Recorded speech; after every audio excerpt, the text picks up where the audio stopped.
Tak puas dengan prosedur pemakaman, warga Sukabumi, Jawa Barat membongkar makam keluarga mereka yang dikebumikan dengan protokol kesehatan. Pembongkaran dilakukan setelah mereka mengetahui jika jenazah yang dimakamkan negatif corona.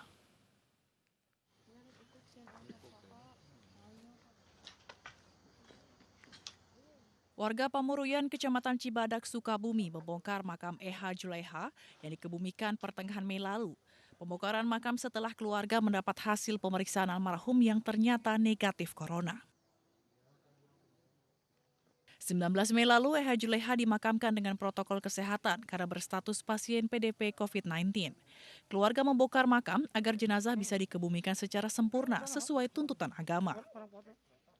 Secara keyakinan kami secara syariat tentu kami ingin dimakamkan tanpa peti, kemudian kami ingin dimakamkan tidak di plastik, seperti layaknya hanya menggunakan kain kafan. Alhamdulillah hari ini psikologis kami keluarga cukup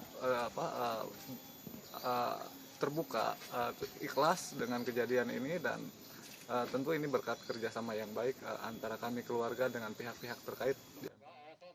Eha Juleha dinyatakan berstatus PDP COVID-19 setelah menjalani rapid test. Pemeriksaan itu berlanjut dengan tes swab yang hasilnya baru keluar pekan ini. Pembongkaran makam dihadiri seluruh keluarga dan Muspika Kecamatan Cibadak. Dari Sukabumi, Jawa Barat, Wilda Topan, iNews melaporkan. Pemerintah Provinsi Jawa Barat memperpanjang masa PSBB hingga 26 Juni 2020. Meski demikian, untuk wilayah Bogor, Depok, dan Bekasi, periode PSBB mengikuti wilayah Jakarta, yaitu hingga 2 Juli 2020. Yang pertama, menyikapi situasi proses new normal atau adaptasi kebiasaan baru, kami mendapati ada pergerakan-pergerakan yang harus diwaspadai karena dari sisi statistik lalu lintas pergerakan manusia dan orang itu kembali meningkat. Yang kedua, terjadi temuan-temuan COVID di tempat-tempat yang sebelumnya kurang diwaspadai. Nah, keputusan di hari ini adalah PSBB Jawa Barat diperpanjang sampai tanggal 26 Juni untuk mewadahi kota kabupaten yang zona kuning yang ingin melakukan yang namanya PSBB skala proporsional. Ya. Jadi PSBB Jawa Barat diperpanjang sampai tanggal 26 Juni untuk mewadahi zona kuning yang ingin melakukan PSBB proporsional. Khusus untuk Bodebek, karena dari awal sudah diinstruksikan agar satu frekuensi dengan Jakarta, maka PSBB proporsional di Bogor, Depok, Bekasi dipersamakan dengan jadwal Jakarta yaitu tanggal 2 Juli. Sejumlah pondok pesantren di Situbondo, Jawa Timur mulai kembali menerima santri. Ratusan santri berdatangan di Pelabuhan Jangkar setelah menjalani tes kesehatan.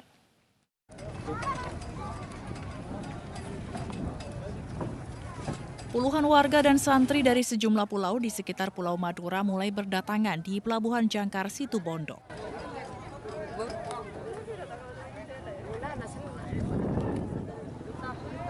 Mereka menumpang kapal kayu untuk bisa sampai di Situbondo. Sebagian besar warga dan santri ini menjalani aturan kesehatan selama pandemi corona dengan menggunakan masker. Meski tidak ada petugas kesehatan di Pelabuhan Jangkar, penumpang kapal ini sudah menjalani pemeriksaan saat keberangkatan. Berbeda dengan saat pemulangan santri April lalu, pengamanan dan petugas kesehatan di Pelabuhan Jangkar ketat. Sebelum ke sini diperiksa kesehatan di sana? Iya, 2 hari sebelumnya. Apa katanya kesehatannya? Ya, di sana ya di tes darah sama. Sementara itu, pemerintah Kabupaten Situbondo akan segera berkoordinasi dengan pimpinan pondok terkait mulai dibukanya kembali pesantren. Protokol kesehatan harus tetap dijalankan di pondok pesantren. Kita akan memperkuat komunikasi dengan pondok pesantren agar anak-anak yang sudah dinyatakan sehat ya masuk ke pesantren ini tidak tertular. Caranya bagaimana? Caranya adalah lokasi-lokasi pondok pesantren itu ada model blokir yang cukup memadai sehingga kita harap virus itu tidak dibawa oleh pengunjung, baik itu keluarga, sanak saudara, dan teman-temannya. Arus balik santri yang akan kembali mondok masih akan terjadi hingga beberapa hari ke depan. 186 pondok pesantren di Situbondo akan kembali beraktivitas secara bertahap. Dari Situbondo, Rizky Amirul Ahmad, iNews melaporkan. Masih dari Jawa Timur, 179 orang dinyatakan reaktif dalam sebuah rapid test yang digelar di Surabaya. Rapid test digelar di 2 tempat dan diikuti lebih dari 2.000 orang.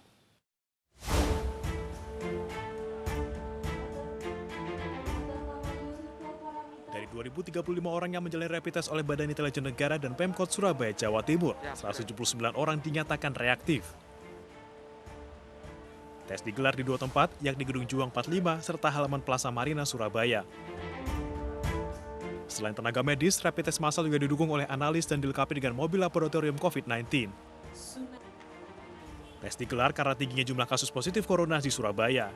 Sunarti, Aura Aisyah. Ya, awalnya sih tegang ya, cuma karena kepepet kebutuhan kan karena sekolah kan wajib ada tes gini gitu, karena harus balik pondok harus syaratnya ada gini. Alhamdulillah Surabaya gratis. Kalau di klinik kan biasanya bayar 300, soalnya bapak saya kemarin bayar 400. Terus hasilnya nanti gimana, Bu? Hasilnya ini negatif. Rapid test yang dilakukan secara massal diharapkan dapat mengatasi wabah corona di Surabaya. Menuruti teorinya itu berat ya, kami sangat terbatas, cari rapid saja sulit, kemudian apalagi cari reagen gitu. Itu sangat kalau rasionya tuh 1 positif 600 orang kayak Vietnam atau paling enggak 25. Itu kalau 600 enggak mungkin. Kalau 25 rasanya kita sudah bisa lakukan. Itu data beliaunya tuh data di awal-awal kemarin. BIN menyediakan 3.000 alat rapid test dan 2 mobil lab untuk tes PCR atau swab test setiap harinya. Mobil laboratorium ini dapat mengambil hingga 300 sampel per harinya. BIN akan memperpanjang jadwal rapid test massal di Surabaya hingga 15 Juni 2020. Dari Surabaya, Jawa Timur, Hari Tambayong, iNews melaporkan. Pemirsa, 15 aparatur sipil negara di Kota Semarang, Jawa Tengah positif terjangkit virus corona. 10 orang yang terjangkit diantaranya berstatus pejabat pemerintah Kota Semarang.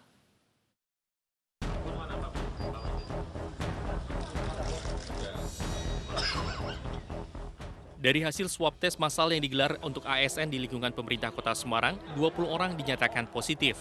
Dari 20 ASN yang terjangkit, 10 orang diantaranya merupakan pejabat pemerintah Kota Semarang. Namun setelah swab tes ulang, 5 pejabat pemerintah Kota Semarang dinyatakan negatif. Tes swab ulang oleh Dinas Kesehatan Kota Semarang untuk memastikan kondisi kelimanya. Sementara itu, pasien positif saat ini sudah melakukan karantina mandiri maupun karantina di rumah dinas dan balai diklat pemerintah Kota Semarang. Pemerintah Kota Semarang telah mengeluarkan edaran untuk mengatur cara kerja selama COVID-19. Di antaranya wajib memakai masker, sarung tangan, dan jaga jarak. Kita minta masing-masing dinas untuk melakukan pembenahan, terutama di dalam pengaturan kapasitas tempat. Kalau misalnya mejanya atau tempat kerjanya biasanya diisi 100, sekarang ini harus dikurangi sesuai kapasitas tempat bisa sampai 40%, 50%. Sisanya bagaimana? Mereka work from home. Pemerintah Kota Semarang terus berusaha menekan angka positif COVID-19 dengan menerapkan protokol kesehatan ketat. Dari Semarang, Jawa Tengah, Dimas Yuli, iNews melaporkan. Jumlah pasien positif corona di Indonesia terus bertambah. Data terkini, jumlah kasus positif corona mencapai 36.406 orang, bertambah lebih dari 1.000 kasus dibandingkan hari sebelumnya. Dari data yang kita dapatkan pada pemeriksaan spesimen hari ini, kita dapatkan bahwa akumulasi kasus konfirmasi COVID-19 yang positif adalah sebanyak 1.111 orang, sehingga total menjadi 36.406 orang. Kalau kemudian kita lihat sebarannya, maka angka ini didominasi oleh penambahan kasus 1 di Provinsi Jawa Timur sebanyak 318 kasus, namun juga pada saat yang bersamaan melaporkan bahwa yang sembuh adalah 72 orang. Kemudian DKI Jakarta, 93 kasus baru dan 120 sembuh. Kemudian Sumatera Utara 88 kasus, belum ada laporan sembuh. Sulawesi Utara 65 kasus, belum ada laporan sembuh. Kalimantan Selatan 60 kasus dengan 15 sembuh. Kemudian ada 14 provinsi dengan kenaikan kasus di bawah 10. Bahkan 6 provinsi melaporkan tidak ada kenaikan sama sekali. Beberapa provinsi dengan kasus yang lebih banyak yang sembuh dibanding kasus positif, diantaranya Sulawesi Selatan. Hari ini melaporkan 58 kasus, namun dilaporkan juga 73 sembuh. Jawa Tengah 44 kasus baru, 50 sembuh. Kemudian Sumatera Selatan, 33 kasus baru, 38 sembuh. Nusa Tenggara Barat, 23 kasus, dilaporkan 72 kasus sembuh. Jawa Barat, 19 kasus positif baru, 41 sembuh. Sumatera Barat, 10 kasus baru, 15 sembuh. Kalimantan Timur, 8 kasus baru, 11 sembuh. Ini adalah bukti bahwa memang sekarang persentase kesembuhan jauh lebih tinggi dibanding dengan kematian. Kalau kita perhatikan data akumulasi sampai dengan kondisi saat ini, 35,8% sembuh, sedangkan kematian berada di kisaran 5,67%. MNC Peduli terus menyalurkan bantuan bagi masyarakat yang terdampak pandemi COVID-19. Selain tenaga medis, bantuan juga diberikan kepada pelaku UMKM dalam bentuk pemesanan makanan siap saji dalam jumlah yang cukup banyak untuk kemudian disalurkan kepada masyarakat yang membutuhkan.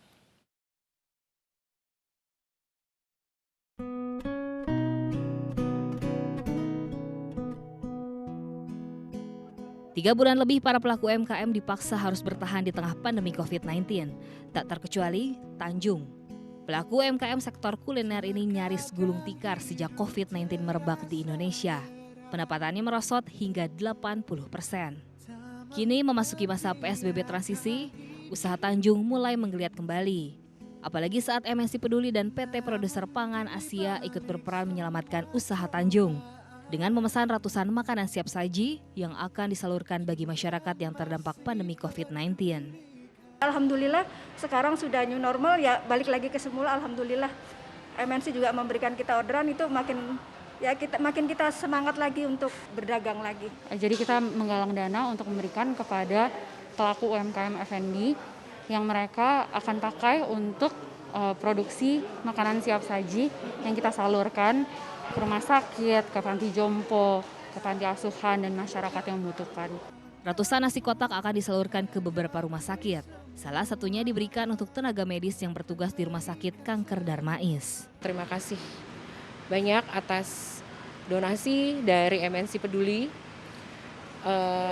Kami akan berikan kepada tenaga-tenaga medis yang memang juga menangani pasien-pasien di sini. MNC Peduli dan PT Produser Pangan Asia akan terus berupaya memberdayakan pelaku UMKM di tengah pandemi COVID-19. Pemirsa di rumah bisa ikut membantu perjuangan melawan virus corona ini dengan berdonasi melalui nomor rekening MNC Peduli yang tertera di layar kaca Anda. Tim Liputan iNews melaporkan.